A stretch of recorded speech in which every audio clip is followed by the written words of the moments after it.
Le frère a posé une question sur un verset qui est tiré de la sourate An-Nisa, et le calife a ajouté le début de ce verset, c'est-à-dire le verset qui le précède, pardon.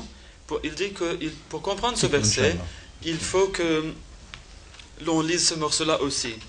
Donc la traduction est: et à cause de leur mécréance, c'est-à-dire de la mécréance des enfants d'Israël, la mécréance des Juifs, et d'une grave calomnie qu'ils ont proférée contre Marie, et qu'ils ont dit: nous avons en vérité tué le Messie, fils de Marie, messager d'Allah, alors qu'ils ne l'ont ni tué, ni crucifié, mais il leur a été fait apparaître comme crucifié, et ceux qui ne s'accordent pas là-dessus sont assurément dans le doute à ce sujet. Ils n'en ont aucune connaissance sûre, mais ne font que poursuivre une conjecture, et ils ne l'ont certainement pas tué. Tout au contraire, Allah l'a exalté à lui, et Allah est tout-puissant, sage. Donc le calife dit que... attendez, je vais essayer de... Excusez-moi, I have to find the beginning of this. I have a few pages to go through. Beginning of the verse? Of the translation. Sure. Oui. Donc, I've got there now. Donc, le calife dit que pour comprendre ce verset, il faut savoir qu'est-ce que les Juifs voulaient faire contre Jésus. Ils ne voulaient pas croire en lui. Donc, ils voulaient prouver qu'il avait un mauvais début et une mauvaise fin. Si une personne a un mauvais début et une mauvaise fin, cette personne n'est pas un prophète d'Allah. Et donc, on doit le rejeter. Donc, pour faire ça, ils ont fait un plan très malin contre lui. Ils ont commencé à dire sur la naissance de Jésus, la naissance de Sayyidina Isa alayhi salam, que son début, donc sa naissance, était obscure. Il est né d'une mère qui est inchaste. On ne connaît pas son père.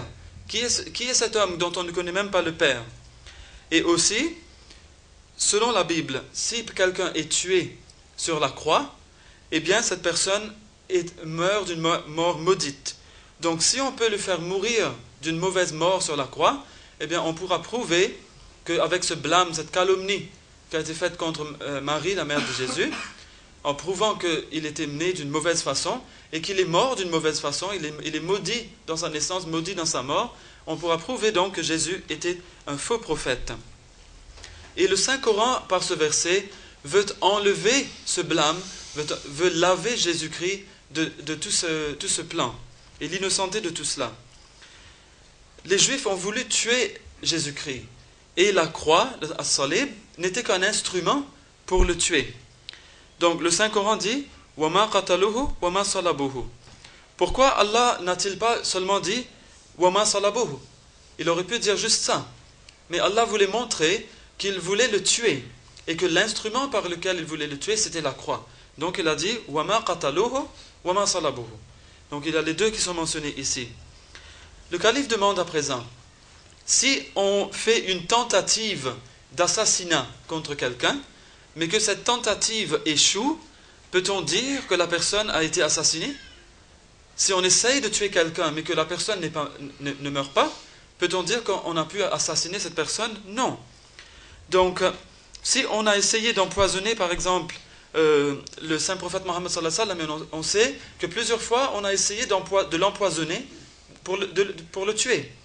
Ça, c'est un fait de l'histoire de l'islam. Donc, mais on n'a pas réussi à l'empoisonner. La tentative d'assassinat avait échoué. Donc personne ne va dire qu'on a pu empoisonner le prophète Mohammed sallallahu alayhi wa sallam. Ils vont dire ça a échoué. Ils vont dire وَمَا قَتَلُوهُ يَقِينًا. وَمَا قَتَلُوهُ. Définitivement. Donc on n'a certainement pas tué le prophète. Et donc si quelqu'un on a utilisé la croix pour tuer Jésus-Christ, Sayyidina Isa alayhi salam, mais que ça n'a pas marché. Ils ont essayé de le tuer sur la croix, mais ils n'ont pas pu le tuer. Alors on va dire وَمَا صَلَبُوهُ يَقِينًا. Ils ne l'ont certainement pas tué sur la croix, mais ici Allah veut montrer que c'est l'assassinat qui est le plus important, pas la croix. La croix, ce n'est qu'un instrument, c'est l'assassinat qui est le plan des Juifs. Donc il ne dit pas وَمَا صَلَبُوهُ يَقِينًا, il dit وَمَا قَتَلُوهُ يَقِينًا. Donc ça c'est très important. Ensuite, le calife dit qu'il y a l'élément de doute lorsqu'il dit وَلَكِنْ شُبِّهَ لَهُمْ. Donc, mais cela leur a apparu ainsi, il y a eu un doute. Donc le calife dit que ici le Coran veut parler d'un doute et utilise 3 mots pour montrer que vraiment c'est un doute. Donc je vais relire le morceau qui traite de cela. وَإِنَّ الَّذِينَ اخْتَلَفُوا فِيهِ لَفِي شَكٍّ مِّنْهِ مَا لَهُمْ بِهِ مِنْ عِلْمٍ إِلَّا اتِّبَاعَ الظَّنِّ وَمَا قَتَلُوهُ يَقِينًا. Donc tout d'abord il avait وَلَكِنْ شُبِّهَ لَهُمْ, et ensuite vient ce verset que je viens de réciter.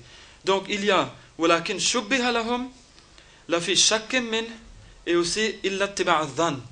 Donc vous avez le oui, c'est la même chose, c'est la même idée. Vous avez le shubh, vous avez le shak et vous avez adhan, qui montre qu'il y a un grand doute qui plane dans l'esprit des gens qui disent qu'ils ont tué le Messie, fils de Marie. Alors, quel est ce doute? Il faut bien interpréter cela. Eh bien, cela montre en fait que le salib a été, ils ont essayé de l'utiliser pour tuer Sayyidina Isa alayhi salam, mais qu'il y a un doute à propos de sa mort sur le salib, sur la croix. Les Juifs avaient un grand doute dans leur esprit, et pas seulement eux, mais aussi les disciples de Jésus, comme le calife l'a expliqué. Si nous allons voir, pour comprendre ce shubha, ce shak et ce dhan, donc ce grand doute qui planait dans leur esprit, il faut se tourner vers le Nouveau Testament pour voir qu'est-ce qui est écrit sur l'histoire de Sayyidina Isa alayhi salam. Le Nouveau Testament nous dit que lorsqu'on a mis Jésus sur la croix, on l'a mis dans l'après-midi du vendredi, de Yom el-Jum'ah. Donc c'était juste avant, quelques heures avant le coucher du soleil. Et vous savez que selon le calendrier juif, tout comme le calendrier islamique, la nouvelle journée commence juste après le coucher du soleil. Le lendemain allait être le sabbat. Donc, selon la Bible, on n'a pas le droit de mettre quelqu'un sur la croix et de le laisser sur la croix le jour du sabbat. Donc, on l'avait mis sur la croix trop près de ce jour du sabbat. Et donc, on a dû, lorsque le sabbat est arrivé avec le coucher du soleil, on a dû le descendre très vite. Son corps a été descendu. Tout le monde sait que pour mourir sur la croix, il faut attendre au moins 3 jours. C'est une mort très lente, très difficile. C'est une grande torture, une mort qui torture beaucoup la personne avant de prendre son terme, arriver à son terme. Donc dans le cas de Jésus-Christ, de Sayyidina Isa alayhi salam, il n'était resté sur la croix que quelques heures. Donc tout d'abord, le premier shubha, le premier doute, c'est est-il vraiment mort? Parce qu'il n'est resté que quelques temps, juste quelques heures. Il aurait dû rester des jours et des jours. Donc peut-être qu'il n'est pas mort. Donc ça c'est le premier shubha dans l'esprit des Juifs, que peut-être qu'il n'est pas mort. Et le deuxième doute, le deuxième shubh, c'est que il y avait 2 voleurs qui avaient été mis sur la croix, crucifiés aux côtés de Jésus-Christ, aux côtés de Sayyidina Isa alayhi salam. Lorsqu'on a descendu tous les 3, parce que c'était le jour du sabbat, donc il fallait les descendre, on a brisé leurs jambes, les os de leurs jambes, pour les faire mourir plus vite. Mais on n'a pas brisé les jambes de Jésus-Christ. On n'a pas brisé les jambes de Sayyidina Isa alayhi salam. Donc le deuxième doute, c'est il y a anguille sous roche. Pourquoi est-ce qu'on n'a pas brisé les jambes de Jésus? On aurait dû le faire. Peut-être qu'il n'est pas mort. Alors, troisièmement, il y a un autre doute, encore un autre shubha, qu'un soldat avait percé un côté de Sayyidina Isa alayhi salam, et il est écrit que de l'eau et du sang ont jailli de la blessure. Le calife explique que lorsqu'on perce le corps d'un mort, un cadavre, un peu d'eau peut sortir, mais pas le sang, parce que dès que la personne meurt, le sang commence à se déshydrater, à coaguler. Donc il est impossible que le sang jaillisse comme d'une source lorsqu'on perce le corps. Donc voilà un autre doute. Pourquoi est-ce que du corps de Jésus, il y a du sang qui a coulé à flot? Cela montrait que son cœur battait encore et que le sang était encore liquide, comme dans le corps d'un homme vivant. Donc ils ont eu encore un doute, peut-être alors qu'il n'est pas mort. Ils n'étaient pas sûrs. Et quatrièmement, et cela montre que le verset du Saint-Coran ont raison à 100%, selon l'histoire, et soutient complètement l'histoire. Lorsque vous allez au Nouveau Testament à nouveau, vous verrez qu'après que le corps de Jésus a été descendu de la croix, les Juifs avaient un grand doute. Alors ils sont allés voir le gouverneur romain qui s'appelait Ponce Pilate, et ils sont allés lui demander, lui réclamer le corps. Donne-nous le corps, parce que peut-être cet homme il est un grand malin, on sait que s'il n'est pas mort, si par malheur il n'était pas mort, eh bien il viendrait et nous dirait, voilà c'est un miracle, je ne suis pas mort, je suis ressuscité d'entre les morts, et cela on ne pourra pas l'accepter, on ne pourra plus rien faire contre lui. Donc ils ont dit, nous voulons le corps de Jésus-Christ. Alors il a dit, si vous le voulez, allez le prendre.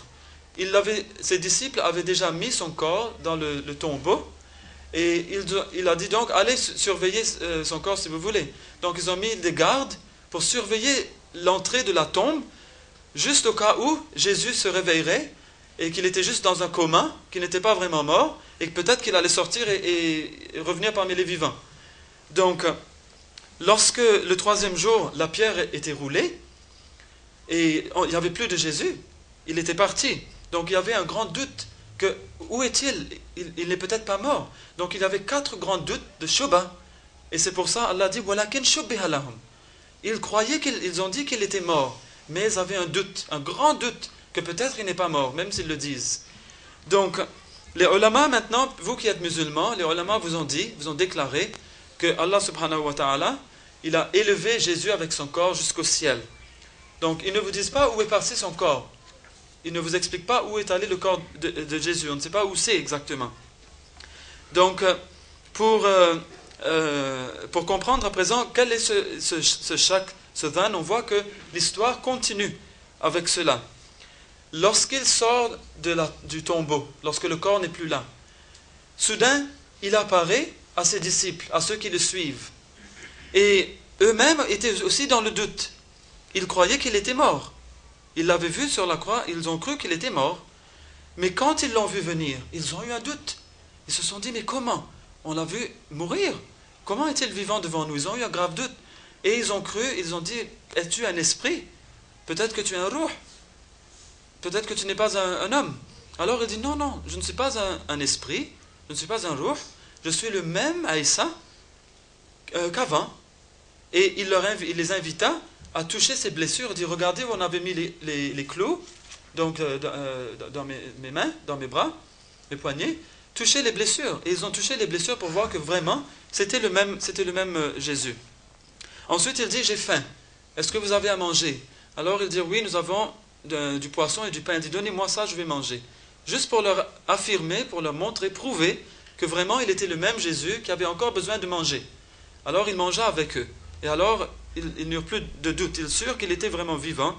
Et ils ne crurent pas, ils ne dirent pas qu'il était ressuscité d'entre les morts, comme disent les chrétiens d'aujourd'hui. Eux, ils savaient qu'il était vivant, qu'il n'était pas mort sur la croix.